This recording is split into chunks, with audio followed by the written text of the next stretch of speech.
Welcome, everyone. As Katie said, my name is Jorge De la Roca. I'm an assistant professor at the Real Estate Department at USC Price and research director of the Lusk Center for Real Estate. Today, I am excited to share this virtual space with two wonderful speakers to discuss ongoing and future trends in the location choices of California's businesses and workers. Let me briefly introduce my guests. I want to start with Joel Kotkin, described by the New York Times as America's super geographer. Indeed, a fascinating depiction of Joel's contributions. He's an international authority on global economic political and social trends. Also the director of the Center for Demographics and Policy and the Presidential Fellow in Urban Futures at Chapman University in Orange, California. Next, I want to introduce Marshall Toplansky, a clinical assistant professor of management science and the Arguer School of Business and research fellow at the Center for Demographics and Policy, also at Chapman University. Both Joel and Marshall have co-authored a significant study, very recent study on the future of California, building on earlier work on California's demographic transitions, tax structure, housing regulations, out-migration patterns, all of them, let's say, to summarize, converging to the decline of California's middle class. So I want to give you, first to welcome you to this virtual space and also give you a kind of, if you can share a little about this recent work you have produced before we start the conversation. I just basically, Marshall and I have been looking at this issue for a long time. And what we're really trying to do is trying to say, what does the BLS number say? What does the census number say? This report was totally based on the hardest evidence we could find. And what we really want to do is, we're not trying to push one political point of view or another. We're really trying to say, we have a problem here in California, even though we've had this enormous amount of wealth generated, particularly in the tech sector. That prosperity has not spread to most Californians. We have the highest poverty rate adjusted for costs of any state in the union. We have low home ownership, all the signs of the middle class life, that all the things that people aspire to are very hard to get here, particularly for young people, for minorities, and for immigrants. And that's why we're seeing the movement, A, of companies, but B, of people, particularly young families, who feel that their future is not going to be particularly bright if they stay here. And it's a great shame, because we're essentially eating our seed corn. The next generation of Californians are not being given the opportunities they should have. And what we need to do is say, what policies would return the opportunity horizon to the next generation of Californians? Great. So there was a lot in there, right? So let's start kind of unfolding all these stories, or kind of the mechanisms that are going behind all these outcomes. So let me start this conversation by focusing first on firms' location choices, and then moving to residents and workers. Okay, so first on the firm side, the media has underscored her headquarters losses. For the last 2 years, we've been seeing all these newspaper articles on how CBRE was leaving California, how Tesla was leaving to Austin, right? And this, so in your work and other research, it seems there was already an ongoing trend in the decline of headquarters in California. This has not been a recent phenomenon. There has been an ongoing trend. So there are two perspectives on this side, right? On the one hand, there is a pessimistic one, that this is doomsday.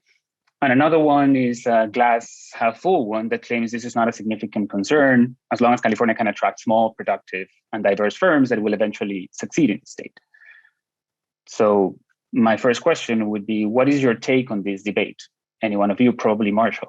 Yeah, Marshall. Yeah, well, we are obviously very concerned about the loss of headquarters locations in California.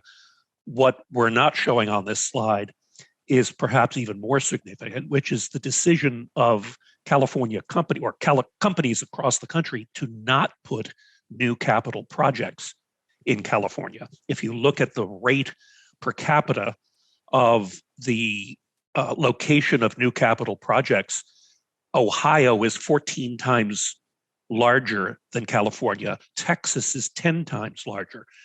And this is where the real money is. This is where the jobs are. And if companies are saying, look, we're just not going to put our bets in California, we're going to be locating the projects as well as ourselves elsewhere, this is really significant. In addition, if you look at the headquarters side of this, it's not just the loss of headquarters employees that concerns us. It's the loss of the ancillary, multiplier effect of high-paying business and professional services jobs, as well as jobs that support the operation of the headquarters, catering jobs, things like that. Once you start to see an exodus, it's very concerning. One last point. This is not just a one-off. California is consistently rated number 50 or 49 in terms of its business climate. The regulatory environment is what's telling us is guiding these business decisions.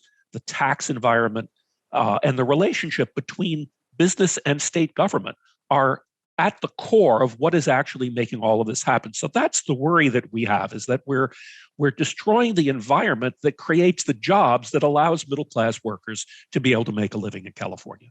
And just to deal with that half glass full, and yes, I think you may get innovative companies that start up, but the problem seems to be that once these companies get going and they start having any sort of functions that might produce large numbers of middle and working class jobs, they tend to go somewhere else.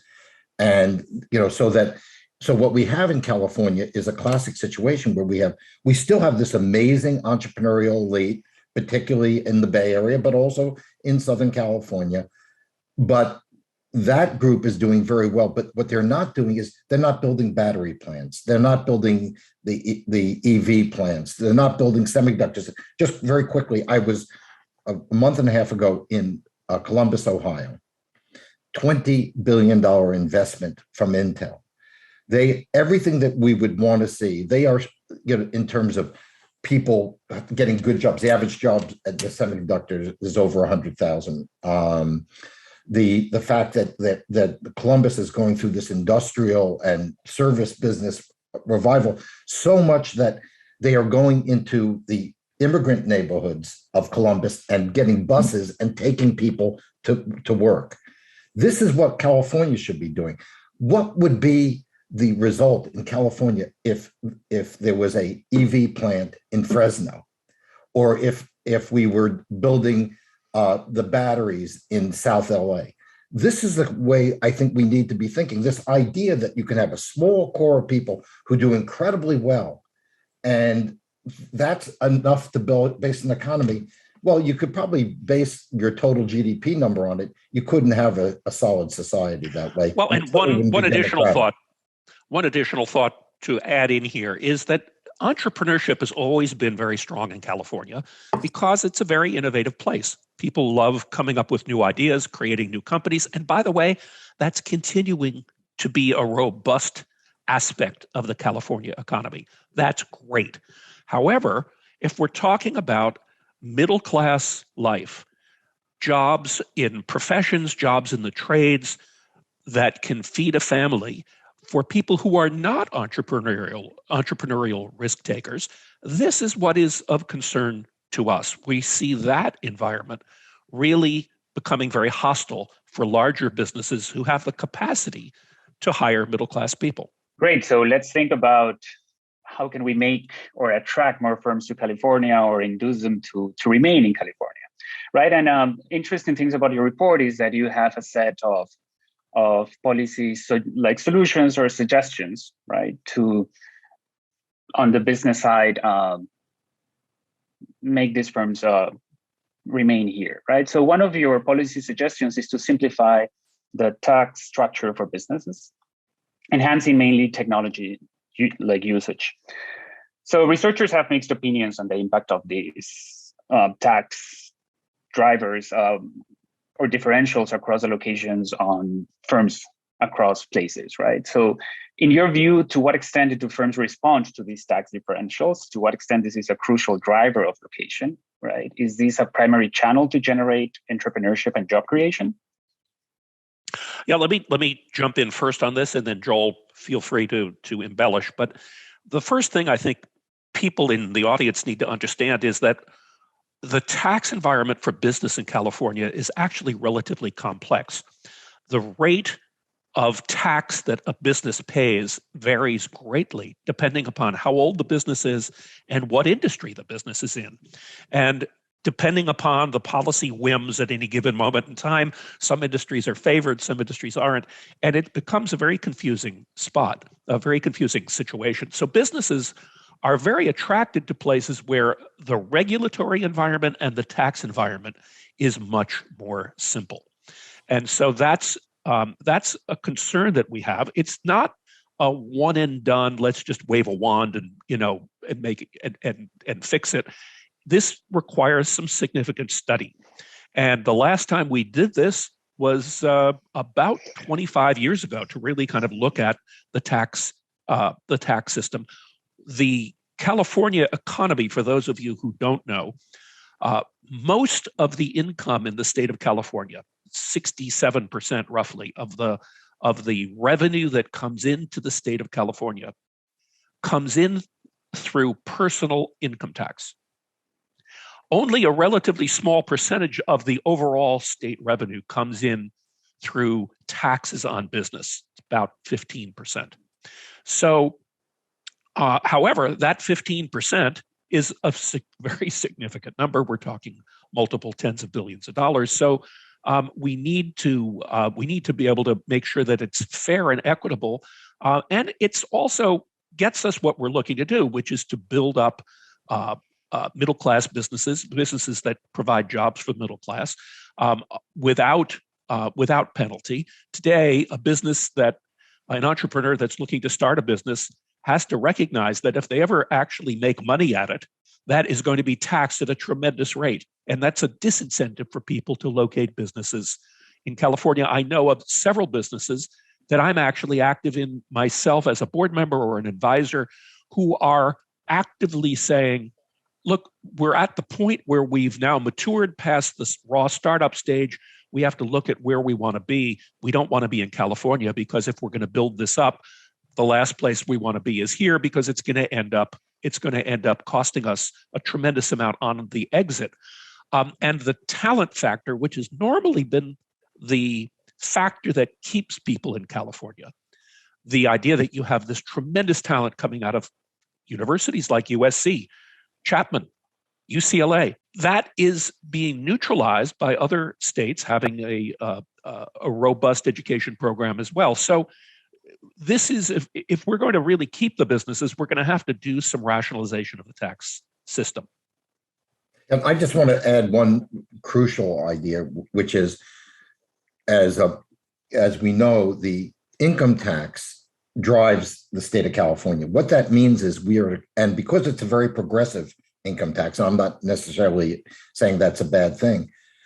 What it does is we are very, very dependent on the IPO economy, the economy of wealthy people selling their homes.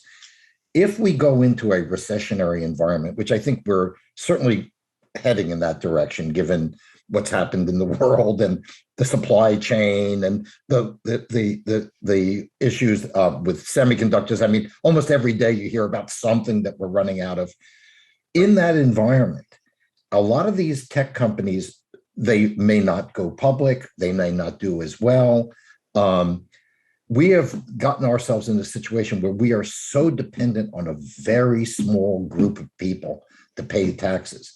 And what that creates is two things. One, tremendous vulnerability, and also a willingness perhaps in the public to say, well, yeah, let's raise the taxes because, I'm not going to pay it. It's going to be Mark Zuckerberg who's going to pay it. So I think that this is a fundamental problem of the California democracy. And the last thing is, and I want to just follow up with what Marshall said, we don't have all the solutions. We would like to get brains that know taxes better than us to say what would actually work best in terms. But what is your goal? Your goal does not have to be how to have more money into state pensions, which seems to be about the only real concern. The real concern that has to be, what tax policy would help create middle class and working class jobs.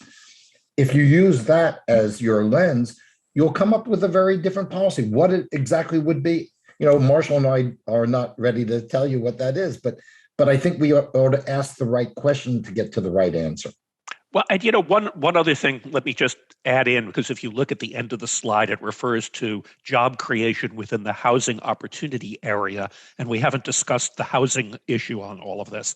One of the things that worries businesses most in the survey, this comes out in the survey that we did with CEOs, is whether or not California is a place where their employees can afford to actually live.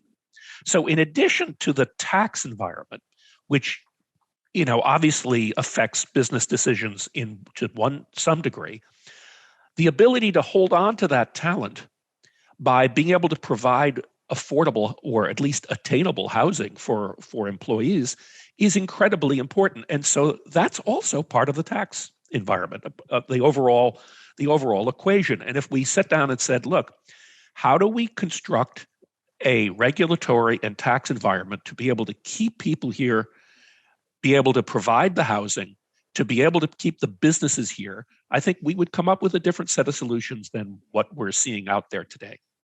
Okay, thanks for all those insights. So with these answers, we're gradually moving to the worker side, which is kind of where my next question was coming, right? So we will definitely talk about housing and about the personal income tax. I mean, how important it is for the economy of California. But moving to the resident and worker side, you had in your report very, very interesting, compelling evidence on using IRS data on the characteristics of California's out-migrants, right? So you have a couple of graphs that I liked a lot. Both indicate that years ago, the typical out-migrant in California was, let's say, a low or middle-income young individual.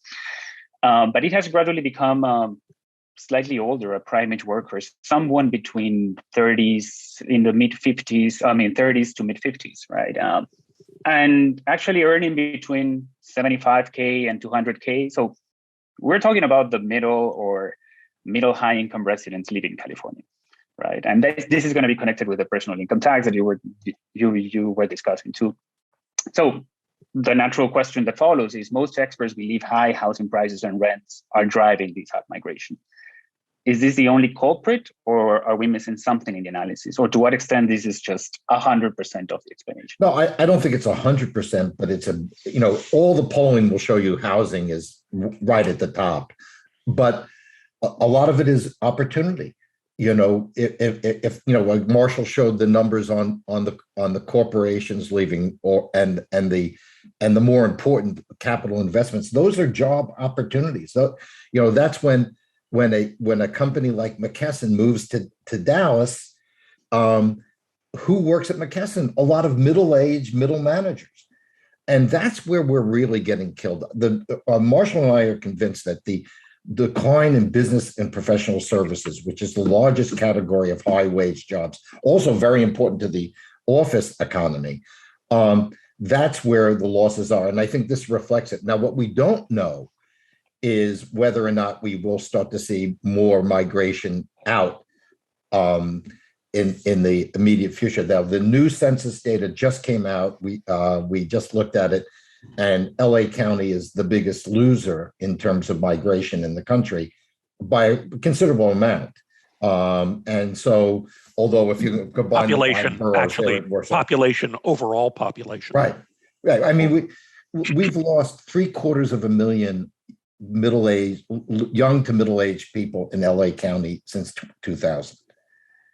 I don't know. It strikes me as a problem, and this is one of the biggest things I want to address, and turn it over to Marshall to follow up. But I think one of the things is I am very disturbed as an old journalist, both old and a journalist, that California media the mainstream media has generally ignored these issues. They say there's not an exodus, and I look at 2.4 million net out over 20 years. I don't know. It's not, the Hebrews leaving, on the Exodus, but it's a 2.4 million, the population of San Francisco and Anaheim and San Diego put together. I don't know. doesn't strike me as what we used to say in New York. That's more than chopped liver.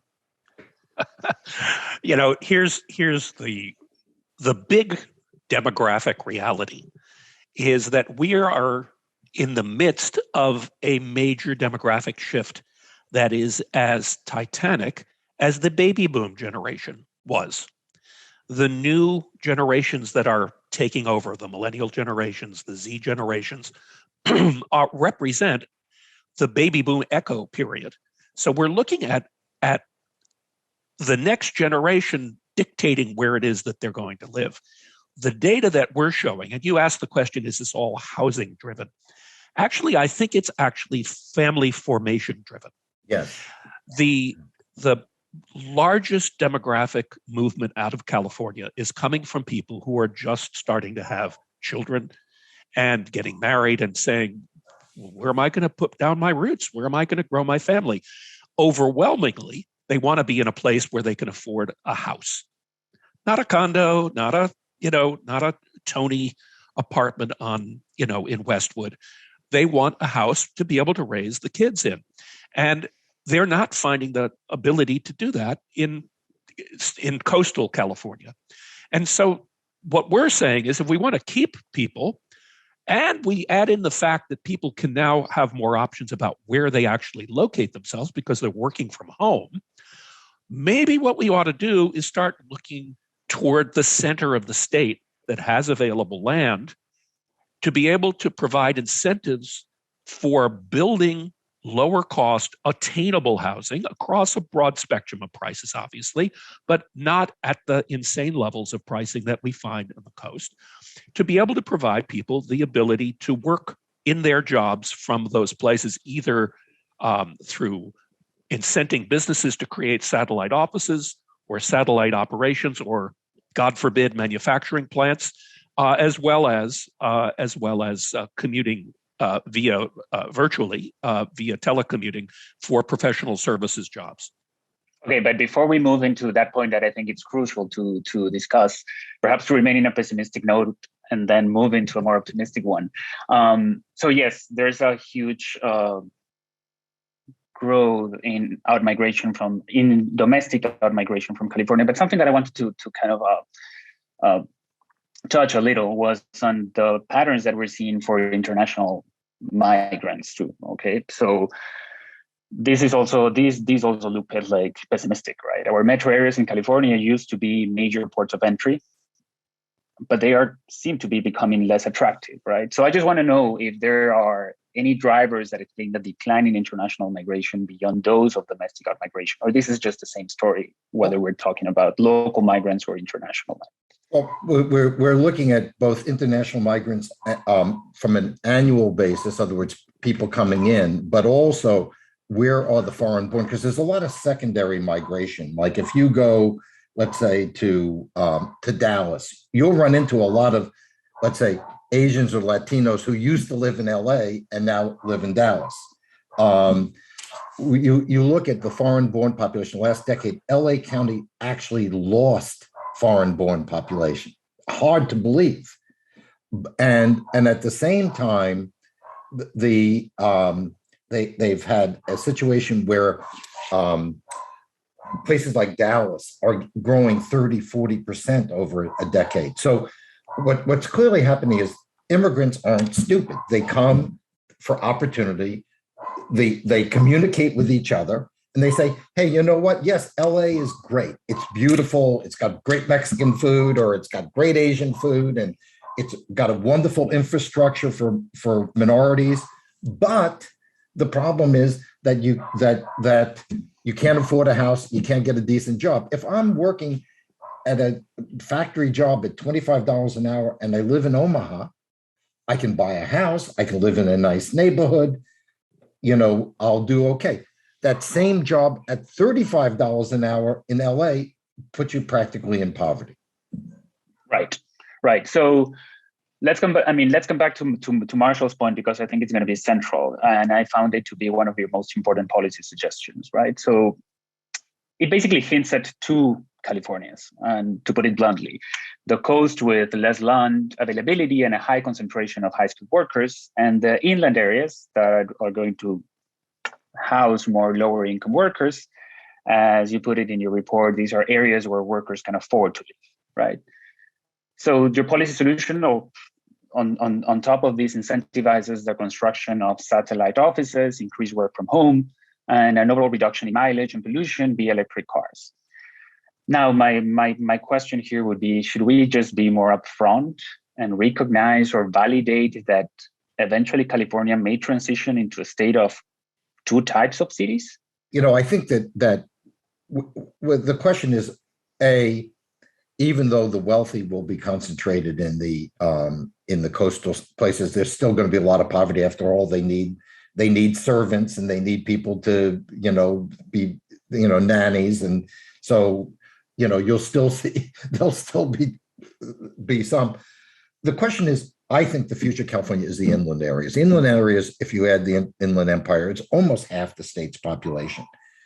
Do we want those to become the next middle-class neighborhoods, if you will, the San Fernando valleys of the 21st century? Or do we want them to become sort of, out of the way, left behind, areas of poverty with no upward mobility? And I think the state has abandoned, in many ways, the needs of the Inland Empire and the Central Valley. And on so many levels, high energy prices affect them because they have to commute, or the climate is much hotter and colder, so you need more electricity just on a day-to-day basis. We have this enormous opportunity in the inland to restore the California dream, do it in an environmentally responsible way, but not under the rules we have today. Their idea is, well, let's just cram more and more people into the coastal areas. Now, the problem is you can't build anything affordable because the cost of land is so high. Also, tell you the truth, building a bunch of studio and one-bedroom luxury apartments doesn't solve the problem that we're concerned with, which is poverty and maintaining middle-class families. Middle-class families don't want to live in one-bedroom apartments. There are a few, but the vast majority want a house. And if California cannot give a house at an affordable rate, something close to where people work, we're going to be in big trouble. Well, and the other thing that I think we need to make sure that we're very upfront about, and it was kind of implicit in your question, Jorge, and I just want to make sure that we kind of cut it off at the knees. We don't believe that this is going to be an Elysium kind of a situation, a dystopic view where you're dealing with an enclave of the rich living on their coastal plain and everybody else in massive poverty inland. That's not the vision that we have of this. First of all, there are plenty of business expansion opportunities, especially in the manufacturing and energy areas, that in a country that I believe is reorienting itself toward self-reliance and independence from global forces, we should be getting our fair share of those opportunities within California. And so I see the middle of the state as an opportunity area for relocating and reshoring a lot of these businesses. Yes, the center of the state has some challenges. There's some challenges with water use. There's environmental resources. We don't want to turn this into a soot-filled Chinese industrial area where the pollution level is awful. We want to maintain reasonable environmental standards. We don't want to do harm to the environment. However, that said, there is a tremendous amount of land and a tremendous amount of opportunity and a tremendous number of people who are looking to be able to make a livelihood for themselves and for their next generation, for whom that middle of the state could end up being a tremendous opportunity. And I just want to add one other thing. Although we are focused on the middle of the state because that's where the opportunities are, there is a lot of unused land, even in Los Angeles. I mean, even in areas that have been abandoned or have been depopulating. and there are opportunities there for housing and jobs as well. So although the bulk of the opportunities will be in the periphery, there are plenty of opportunities in LA County and even in Orange County to create new businesses, new housing. We're not a land constrained place like Singapore. I see. No, I mean, I find these insights very, very, very, very important. As an urban economist, yes, we need to make the productive people live and work together, and those are the coastal areas, right? But yes, basically your policies are just there should be some place-based policy to enhance the livability of these inland areas. And probably that should be our target rather than focusing on minor increments in affordable housing in these productive areas. So yes, because of time availability, I think we only have around 15 minutes left. I would love to continue discussing many questions that I had in mind, but let me move to the Q&A. Okay, there are already two questions here. So,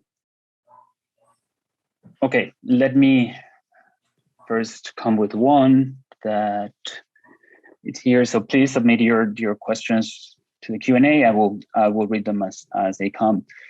So the first one, coming from a very cynical point of view, is it that businesses want a simpler tax structure, or that they want to pay taxes less and hence increase their profits? Asking from a friend. Well, look, obviously businesses are in business to make money. I don't think that businesses are as cynical as the person that actually posted the question. I think that businesses that we've talked to are very interested in continuity of their business. That's what they really care about. And they see that their people are driving, in many cases, from kind of an organic bubble up perspective, what their operational and strategic choices are. And so I think that as especially businesses where there is not a tremendous amount of automation, they want to make sure that the workforce is happy and is productive, has their head in the game, because the more productive and happy they are, the better the business will do. So yes, of course they would love to make more profit. Everybody would love to make more profit, but that's not really the main driver here. And I also think it's important to understand that, we've spent a lot of time with business people, and very rarely will I see, particularly a family-owned or small, medium company, where they say, oh yeah, we'll move to Dallas so we can save, 15 cents, per share or something. That's not the way they think. They know these people. They don't want to leave them behind. They would like to stay. I mean, that's the other thing. Most of these businesses want to stay, and they're willing to pay higher taxes. What they're not willing to do is be harassed on labor policy all the time, which it's come up over and over and over again. They don't want to have, the legislature dominated by people who think business is bad, and that, and who don't even acknowledge that there's a problem. I mean, that's what we find so maddening, is that there's clearly a problem. And, I would say from a social democrat's point of view, this isn't working very well. Right. Well, and one thought to throw in here, Joel, when you look at the results of the survey that we did of CEOs, the number one thing that people cite is actually the regulatory environment. And the attitudes. And the attitude of the state government, both at the administrative level and at the legislative level, but more actually on the administrative level toward business. So put yourself in a position of a business that's thinking about expanding. Right, that's what businesses do. They come up with new ideas. They think, okay, how am I going to implement it? And they think, okay, I'm going to need to deploy some capital. I'm going to need to build a building. I'm going to need to change the way a particular existing building works.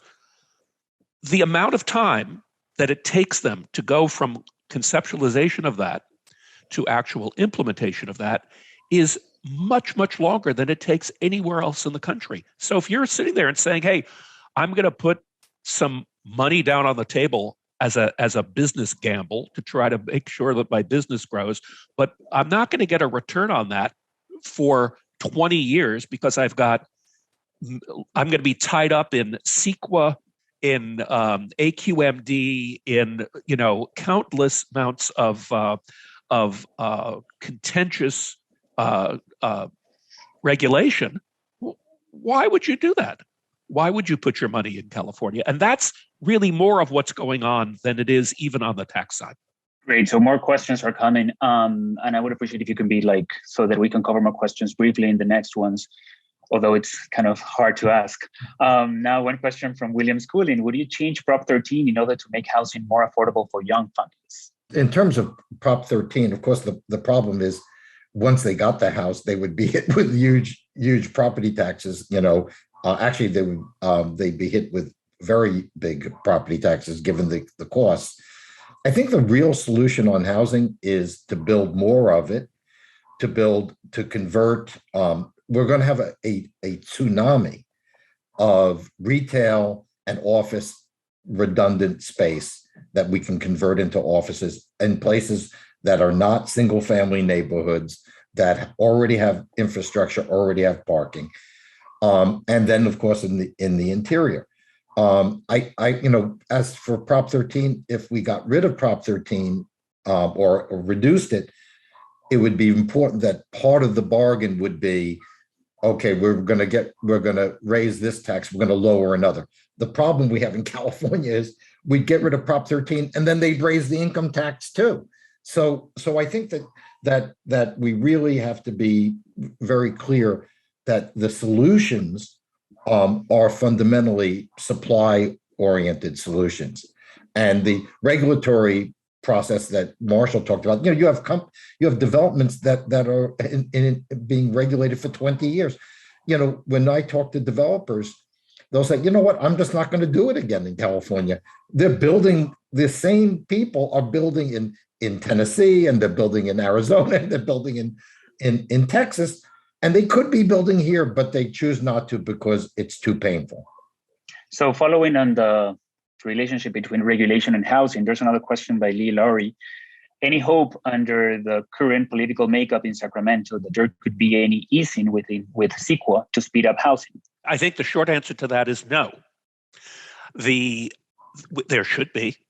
And even Jerry Brown wanted that to happen. Right. But I think under the current system, which is really what the question was, is I don't see the tremendous impetus to lighten up on environmental regulation, even though I think much of it is not achieving what it is that it's supposed to be achieving. With all of the environmental regulation we have, the net drop in carbon footprint, in negative carbon footprint has been negligible. It really has not made a difference at all. And also very important is when we measure the footprint of the industries and people who've moved elsewhere to places where, producing steel in California or producing computers in California uses up less energy than it would do in Texas or Arizona just because of the climate. And so, every time, a Californian moves, let's say from West LA to Arizona, their carbon footprint's going to go way up because now, and since last I heard it was global warming, not California warming. We ought to be thinking on a global point of view, and maybe in many ways on a global point of view, having more industry and people in California might actually be a net positive. Okay, great. We have a few minutes left, and based on the questions that I'm reading and last idea I had in mind, I don't want to end on a pessimistic tone, but we have to do it, unfortunately. So your analysis also shows the state has come to rely more heavily on personal income tax, right? As you were stating before, we have not faced a long-lasting recession since 2008, 2009, right? A really long one. Are you concerned about the effects of the next slowdown in California? What insights can you share on that? I'm very concerned about it.